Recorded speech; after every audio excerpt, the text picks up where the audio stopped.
గోవిందం భజ గోవిందం భజ గోవిందం గోవిందం భజ మూఢమతే లభసే నిజ కర్మ ఉపాత్తం. మనం ధార్మికంగా స్వచ్ఛంగా భగవంతుడి మీద భారం పెట్టి కష్టపడి సంపాదించుకున్న డబ్బుతో బ్రతకడం ప్రారంభం చేస్తే, ఆ విధంగా కనుక బ్రతకడం మొదలు పెడితే విత్తం తేన వినోదయ చిత్తం. శంకర్లు అంటారు, ఆ ధార్మికమైన డబ్బు నిన్ను శాశ్వతంగా కాపాడుతుంది. నిన్నే కాదు, ఆ డబ్బుని తిన్న నీ భార్యను కాపాడుతుంది, ఆ డబ్బుని తిన్న నీ పిల్లల్ని కాపాడుతుంది, ఆ డబ్బు నీ కుటుంబాన్ని, నీ వంశాన్ని నిలబెడుతుంది. ఏ డబ్బు అయితే ధార్మికంగా తెచ్చుకుని తింటున్నావో ఆ ధర్మధనం నిన్నెప్పటికీ రక్షిస్తుంది. డబ్బుని నువ్వు 2 చేతులతో సంపాదించాలి. బాగా ఆలోచించు. 2 చేతులతో మనిషి సంపాదించాలి, కష్టపడి ధార్మికంగా సంపాదించాలి. ఒక చేత్తో తన కుటుంబానికి తన నోటికి సంపాదించుకున్నటువంటిది డబ్బు, ఇంకొక చేత్తో ఇతరుల కోసం సంపాదించాలి. అది మనం డబ్బుని సంపాదించవస్తుంది. మనకుండేది ఒకటే నోరు, 2 చేతులు ఇచ్చాడు భగవంతుడు. కాబట్టి ఒక చేత్తో ఒక నోటికి సంపాదించు, ఇంకో చేత్తో అభాగ్యులైనటువంటి వాళ్ళకి పెట్టు, అనాథలకు పెట్టు, దారిద్ర్యంతో అలమటించే వాళ్ళకు పెట్టు. కాబట్టి ఇక్కడ శంకరులు కూడా ఎంత గొప్ప సామాజిక స్పృహ చూడండి. అంటే ఆయన డైరెక్ట్గా డబ్బు ఎవరికి పంచకపోవచ్చు, కానీ ప్రతి ఒక్కరిలో సేవా దృక్పథాన్ని ఇక్కడ బోధిస్తున్నారు. కాబట్టి భజగోవింద శ్లోకాల్లో ఎక్కడ కూడా సమాజాన్ని విడిచిపెట్టి వాస్తవాలను విడిచిపెట్టి మాట్లాడారు. అద్భుతమైనటువంటి వాస్తవాల్ని, అమోఘమైన సత్యాల్ని, జీవితంలో నగ్న సత్యాలు ఏవైతే ఉంటాయో, నిత్య సత్యాలు ఏవైతే ఉంటాయో వాటి గురించి మాట్లాడతారు. కాబట్టి 2వ శ్లోకంలో ఆయన మనకు అర్థ పురుషార్థాన్ని బోధించారు. ఆయన అంటే డబ్బు, దాని విలువ, దాన్ని ఎలా సంపాదించాలి, దాన్ని ఎలా వినియోగించుకోవాలి, సొంతానికి ఎలా వాడుకోవాలి, ఇతరులకి దాన్ని ఎలా ఖర్చు పెట్టాలి, దాన్ని ఎలా బయటికి పంపాలి, దాని గురించి క్లుప్తంగా సంపూర్ణంగా ఆయన చెబుతూ 3వ శ్లోకంలో ఆయన అంటారు కామ పురుషార్థం గురించి మాట్లాడతారు. మొట్టమొదటి శ్లోకంలో ధర్మ పురుషార్థము, 2వ శ్లోకంలో అర్థ పురుషార్థము, 3వ శ్లోకంలో కామ పురుషార్థము. నాతో పాటు ఈ శ్లోకం చెప్పండి. నారీ స్తనభర నాభీదేశం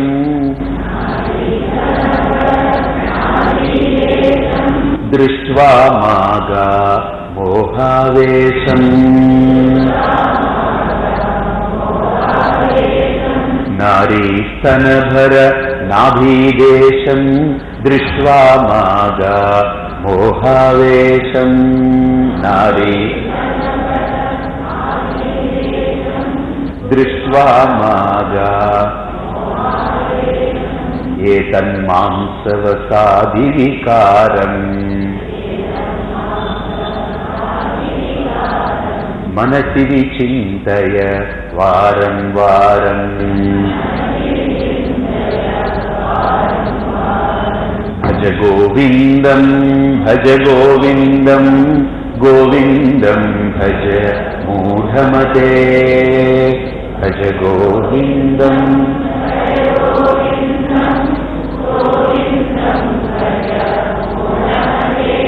సంప్రాప్తే సన్నిహితే కాలే నహి నహి రక్షతి దుఃఖంకరణే.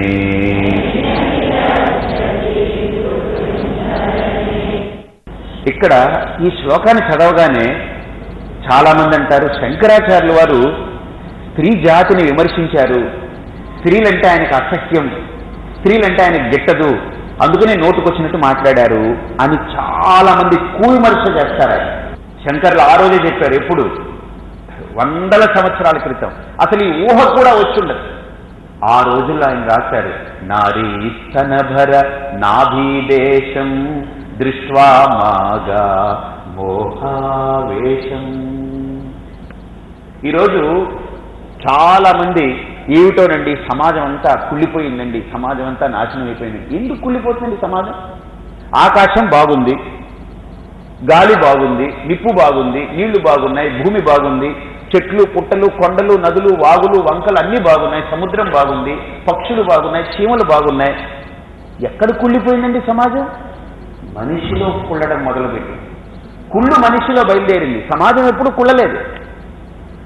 ఏమిటోనండి ఇదంతా ఇలా చేసేస్తున్నారండి, ఆడపిల్లలని కూడా చూడరండి.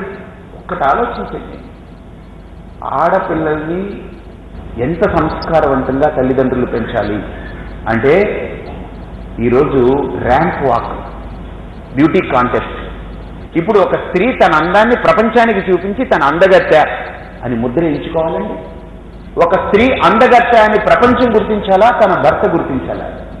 తన అందాన్ని భర్తకు పంచాలా, ప్రపంచానికి పంచాలా? అంటే 16 ఏళ్లకే ఒక స్త్రీ తన అందాన్ని ప్రపంచానికి చూపించి పెళ్లి అయినా కాకపోయినా దిగజారిపోతున్నటువంటి సమాజంలో ఉన్నామా?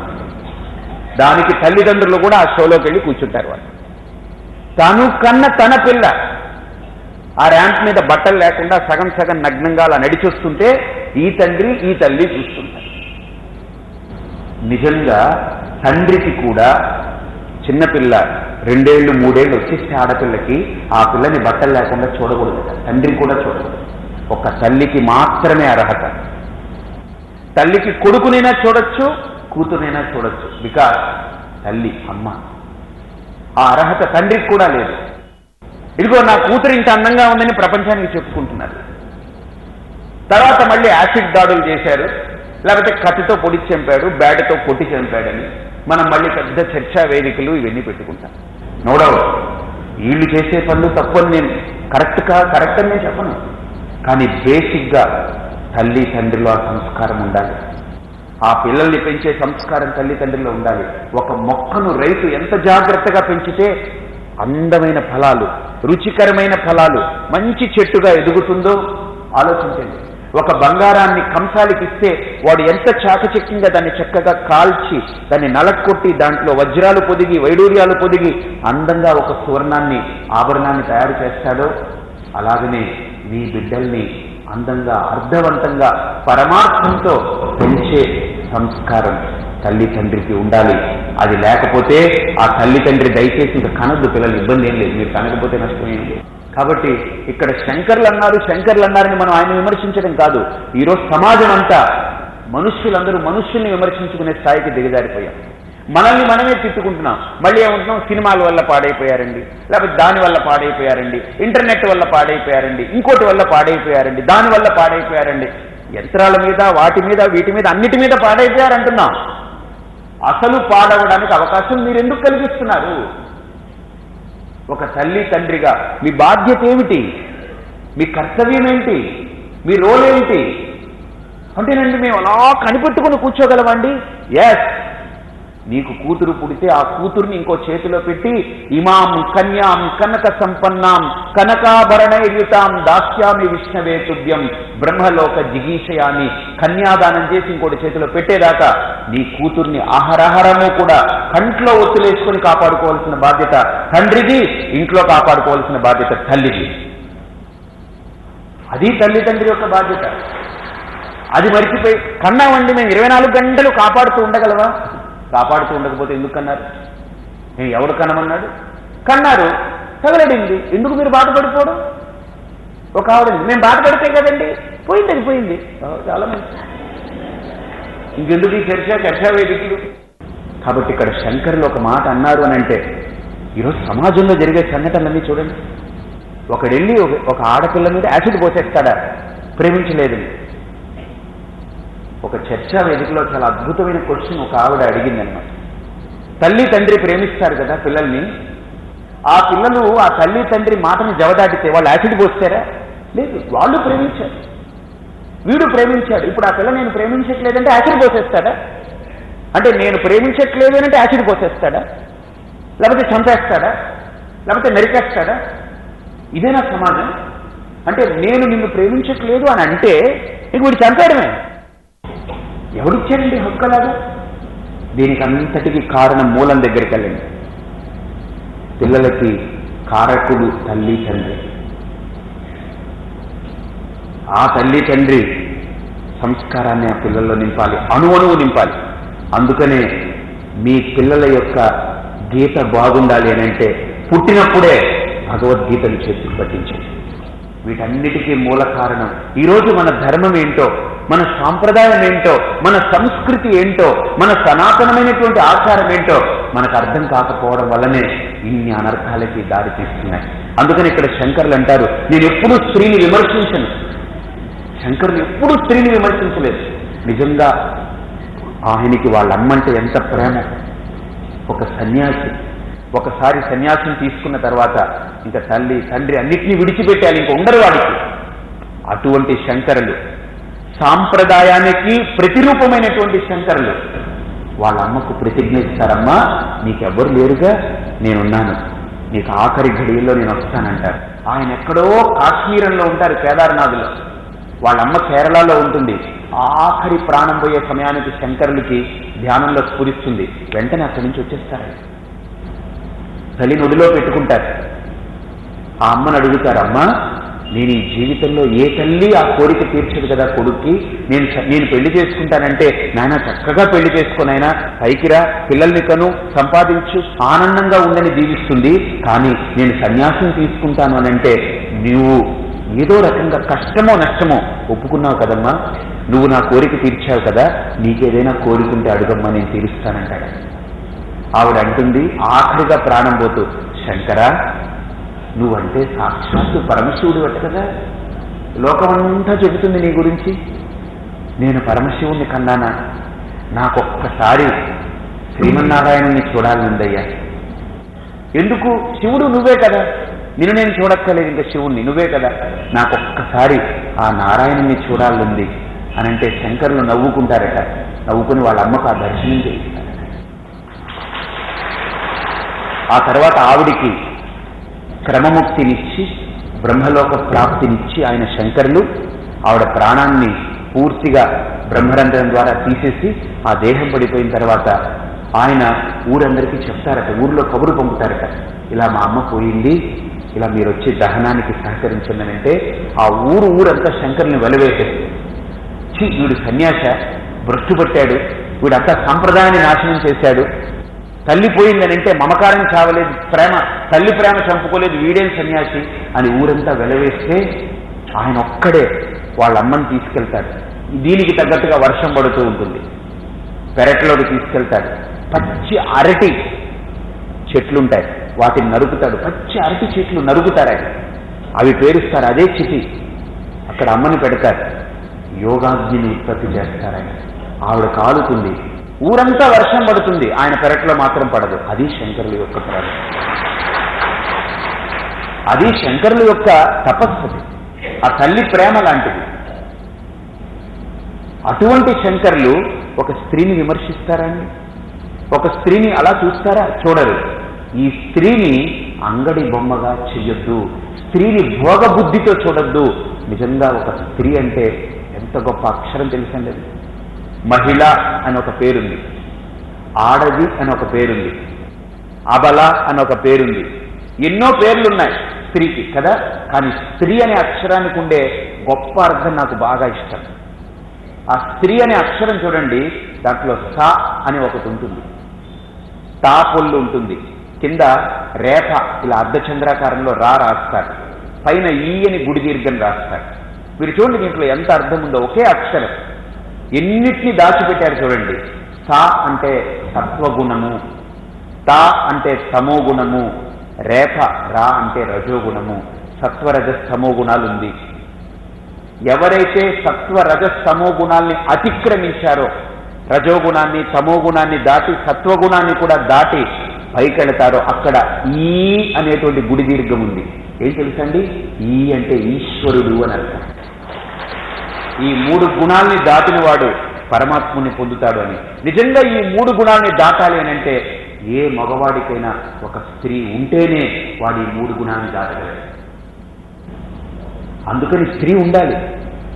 ఇంగ్లీష్లో కూడా ఒక సామెత ఉంది, behind every great personality there stands a women. ఎవరైనా ఒక పెద్దది ఏదైనా జీవితంలో సాధించారంటే గుర్తుపెట్టుకోండి, ఆ వ్యక్తి వెనక ఒక స్త్రీ యొక్క పాత్ర ఉంటుంది, స్త్రీ యొక్క భూమిక ఉంటుంది, స్త్రీ యొక్క కృషి ఉంటుంది. అందుకని మన శాస్త్రాలు అంటుంది, భోజేషు మాత, శయనేషు రంభ, కార్యేషు దాసి, కరణేషు మంత్రి, రూపేషు లక్ష్మి, క్షమయా దరిద్రి. ఈ ఆరింటితో చేసేటువంటిది కులధర్మ పత్ని అంటారు. 6 రకాలుగా ఒక స్త్రీ పనిచేస్తుంది. మీరు ఇంకోటి ఆలోచించండి, మగవాడు పెళ్లి చేసుకుంటాడు కదా, ఆడదాని యొక్క జీవితాన్ని చూస్తే నిజంగా బాధాకరం. తండ్రిని వదులుకోవాలి, తల్లిని వదులుకోవాలి, తన ఊరు వదులుకోవాలి, తన మిత్రులను వదులుకోవాలి, తన గ్రామం, తన ఊరు, వాడ, గాలి, నీరు, నిప్పు, నింగి అన్ని వదిలేసుకుని, కులం, గోత్రం అన్ని వదిలేసుకోవాలి. ఇంటి పేరు కూడా పోతుంది. ఇళ్లే పోయింది, ఇంటి పేరు పోతుంది. వీడి ఇంటి పేరు ఏదైతే ఉందో అది వస్తుంది. వీడి ఇంట్లోకి అడుగు పెడుతుంది. హ్యాట్స్ ఆఫ్ అండి బాబు. ఆవిడ అన్నీ వదులుకొని వచ్చి ఇందులోకి వచ్చి చక్రం తిప్పుతుందండి. ఆవిడ మహామేధావి. అత్తగారిని, మామగారిని, బావగారిని, మరుదుల్ని, వాళ్ళని, వీళ్ళని కృష్ణుడు కూర్చొని చక్రం తిప్పినప్పుడు ఈవిడ ఒక్క ఆవిడ మొత్తం గిర గిర గిర గిర తిప్పుతుంది. అంత శక్తి వీడి దగ్గర ఉంది. అందుకని అమ్మవారిని అంటారు ఆదిశక్తి అమేయాత్మ పరమా పావనాకృతి. అమ్మవారు సామాన్యం కాదు. ఒక మగాడి గర్భంలో క్రిమి ఉన్నప్పుడు ఉత్పత్తి అవ్వదు, కానీ అదే క్రిమి వాడిని వదిలిపెట్టి స్త్రీ గర్భంలోకి వెళితే ఇదిగో నేను ఉత్పత్తి అయ్యాను, మీరు ఉత్పత్తి అయ్యారు. అంటే ఒక క్రిమిని ఇంతటి వాణ్ణి చేయగలిగే శక్తి ఆవిడ కడుపులో దాచుకుంది. ఒక సృష్టినే కడుపులో పెట్టుకున్నటువంటి శక్తి స్త్రీ. అందుకనే చూడండి, మగవాడు పంతం పడితే దెబ్బ కొడతాడంతే, కానీ ఒక స్త్రీ కనుక పంతం పట్టిందా, పగ పట్టిందా తట్టుకోలేదు. స్త్రీ పగ పట్టిందంటే తట్టుకోలేదు. కాబట్టి ఎప్పుడు స్త్రీ జాతిని ఆ స్థాయికి తీసుకెళ్ళకూడదు. కానీ మన భారతదేశంలో గొప్ప సంస్కృతి ఏంటంటే ఆర్టీసీ బస్సుల్లో కానీ ట్రైన్లో కానీ స్త్రీలను గౌరవించడం మన సాంప్రదాయం. వాళ్లకు కేటాయించిన సీట్లలో వారినే కూర్చొనిద్దాం. ఒక స్త్రీని కేవలం భోగ సాధనంగా కాదు తీసుకోవాలి, భోగానికి పనికొచ్చే వస్తువుగా కాదు తీసుకోవాలి. ఒక స్త్రీని ఒక దేవతగా పరిగణించాలి. అప్పుడే మన జాతి బాగుంటుంది. ఎత్ర నారీస్తు పూజ్యంతే రమంతే తత్ర దేవతాః. ఎక్కడైతే ఒక స్త్రీ పూజింపబడుతుందో గుర్తుపెట్టుకోండి, కురు వంశమంతా నాశనం అవడానికి ఒక్క ద్రౌపదిని జుట్టు పట్టుకుని లాక్కొచ్చాడు. ఆ వంశం నాశనం అయిపోయింది. సీతమ్మని తీసుకెళ్లి లంకలో పెట్టుకున్నాడు. రావణుడు లంక మొత్తం నాశనం. ఆ సీత అక్కడ కూర్చుని ఏడుస్తూ ఏడుస్తూ గడిపింది. లంకంతా నాశనమైంది. ద్రౌపది ఏడుస్తూ ఏడుస్తూ వాళ్ళని చదివించింది. కురు వంశమంతా నాశనమైంది. మీరు చూసుకోండి, ఎప్పుడు చరిత్రలు తీసుకున్న ఒక స్త్రీ కంటతడి పెట్టిందేనంటే ఆ ప్రదేశం అంతా నాశనమవుతుంది. అందుకని ఆ స్త్రీలకి మరొక్క మారు మనం చేతులు జోడించి చెప్పాలి, మీకు కష్టం వచ్చినా మీ భర్త బాగుండాలని మనస్సులో ఉంటే, మీ పిల్లలు బాగుండాలి, ఆ కుటుంబం బాగుండాలని ఉంటే, కష్టం వస్తే వీధిలోకి వెళ్ళి ఒకసారి ఏడుచుకుని మళ్ళీ వచ్చేయండి. కానీ ఆ ఇంట్లో మట్టుకుండి ఏడవకండి. ఎక్కడ ఉండి ఏడిస్తే ఆ స్త్రీ యొక్క కంటి గుర్తు కనుక కింద పడితే మొత్తం నాశనమైపోతుంది. చరిత్ర చెప్తుంది మనం. ఎత్ర నారీస్తు పూజ్యంతే రమంతే తత్ర దేవతాః. ఎక్కడైతే స్త్రీలు పూజింపబడతారో అక్కడ బాగా అభివృద్ధి అవుతుంది. ఆ గృహం అభివృద్ధి అవుతుంది. ఎందుకనంటే ఆ ఇంటికి మూలం భార్య, మూలమిదం గృహం అన్నారు. ఆ గృహానికి మూలం భార్య. ఆవిడ లేకపోతే ఇల్లు లేదు, భార్య లేకపోతే ఇల్లు లేదు. మీరు చూడండి, ఆ స్త్రీని భోగ సాధనంగా చూడకు, భోగ వస్తువుగా చూడకు. నీకు పరమాత్ముడిచ్చినటువంటి ఒక యోగ్యమైన వస్తువుగా చూడు, ఒక యోగ్యమైనటువంటి పదార్థంగా చూడు. ఆ స్త్రీని గౌరవించాలి. అందుకని మీరు చూడండి, ఎవరైనా కనిపిస్తే అమ్మా అని పలకరించండి. వాళ్ళు ఎంత ప్రాణం పెడతారు. అమ్మాని పలకరించండి, ఎంత ప్రాణం పెడతారో వాళ్ళు. ఇంకొకటి, ఒక స్త్రీకి గొప్ప షార్ప్నెస్ ఉందండి, బుద్ధి. ఎందుకు అనంటే ఆయన అమ్మవారి మీద ఉపాసన చేశారట, కాళికాదేవి మీద. దర్శనం ఇవ్వలేదట, విసుగు చెందారట. పెద్దవాళ్ళందరూ కలిపి బలవంతంగా పెళ్లి చేశారట. తిట్టుకున్నారట, చిచి పెళ్లి చేశారు, నాకు పెళ్లి అంటే ఇష్టం లేదు, అలా ఇలాగని బాధపడ్డారట, కొంత విసుక్కున్నారట. ఒకరోజు ఆయనకి రాత్రి కలలో మామూలుగా ఆలోచన కలిగిందట, కాళికాదేవి కనపడలేదు, కాళికాదేవి కనపడలేదు, నేను ఎందుకు ఊరికినే వెంగబెట్టుకుంటున్నాను, ఇదిగో ఈవిడే నా కాళిక అని రాత్రి ఆవిడ పడుకుని ఉంటే శారదామాత ఈయన వెళ్ళి ఆవిడ పాదాల దగ్గర కూర్చుని అర్చన చేశారట. ఆ పాదాలకి కాళీ ప్రత్యక్షమేదట. ఎప్పుడైతే తనకు లభించినటువంటి భార్యని అమ్మవారుగా భావించాడో యోగి అయిపోతాడండి. సిద్ధుడైపోతాడు. కేవలం భోగ వస్తువుగానే కాదు, యోగ వస్తువుగా కూడా స్వీకరించాలి. అప్పుడు ఆ భార్యాభర్తల బంధం ఎంత గొప్ప తెలుసండి ఈ లోకంలో. నిజంగా అన్యోన్యమైనటువంటి భార్యాభర్తల బంధం, తల్లి శిశువు యొక్క బంధం, ఇవి కొన్ని బంధాలు ఉంటాయి. గురువు శిష్యుడి బంధం, భార్యాభర్త బంధం, నిజంగా అటువంటి బంధాలండి భగవంతుడు ఏర్చి కూర్చి ఎంచి భారతదేశానికి అప్పచెప్పాడు, ఇంకెక్కడికి అప్పచెప్పాడు. చూడండి, మాతృ వ్యవస్థ భారతదేశంలోనే ఉంది. ఒక భార్యాభర్తల యొక్క వ్యవస్థ ఈ దేశంలోనే ఉంది. అంత గొప్ప వ్యవస్థ. ఒక గురు శిష్య బంధం ఈ భారతదేశంలోనే ఉంది. వీటిని అమూల్యమైనటువంటి కొన్ని బంధాలని పరమాత్ముడు మనకు అందించాడండి. వీటిని పవిత్రంగా కాపాడుకోవాల్సిన బాధ్యత మన పట్ల ఉంది. కేవలం కామానికి అంకితమైపోయి ఒక స్త్రీని బాధ పెట్టకూడదు. నీకు లభించిన భార్య నీకు కామం తీరుస్తుంది అనేటువంటి ఒక్క నెపంతో ఆవిడతో మసులుకోవద్దు. ఆవిడ నీ వంశానికి ఆధారం. నీకు రేపు తర్జనం చేయాలన్నా, నీకు పిండోదకం చేయాలన్నా, నీకు ఉదకం ఇవ్వాలన్నా, నీ కుమారుల్ని పుట్టించడానికి ఆవిడ నీకు ఆలంబనం. నీ వంశాన్ని నిలబెట్టడం కోసం ఆవిడ వస్తుంది. అందుకనే వివాహ సమయంలో తండ్రి ఏం చేస్తాడు తెలుసండి? ఆ కూతుర్ని కన్యాదానం చేస్తాడు. ఎన్నో దానాలు ఉన్నాయి కదండి, కన్యాదానం చాలా గొప్పది. ఎందుకనంటే ఆ మంత్రం అంటుంది, ఇమాం కన్యాం కనక సంపన్నాం కనకాభరణైర్యుతాం